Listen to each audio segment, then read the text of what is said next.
Welcome to Penrose Learning, where we make understanding easy. You start immediately. Separate waffles so every surface can dry and crisp. Preheat to 375 degrees F. Hot, dry air is what reforms crisp edges. While the oven heats, blot any visible condensation with a paper towel. You want surface moisture gone, not the interior.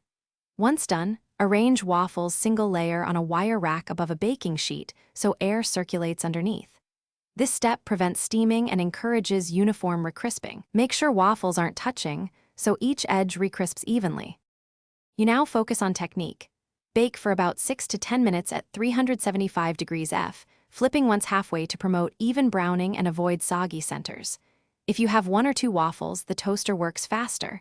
Run 1 to 2 cycles on medium heat, watching to avoid burning. For stronger crust, lightly mist or brush with a teaspoon of neutral oil or melted butter. This encourages Maillard reactions and crispness. Once flipped and browned, monitor color and texture. Aim for golden, dry edges without over-drying the inside. You finish by resting waffles on a wire rack for 1 to 2 minutes.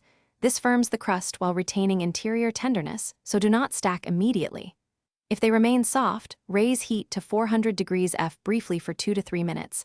High heat evaporates lingering moisture faster. If edges darken too quickly, lower oven temperature and extend time to prevent burning while still drying. Key troubleshooting.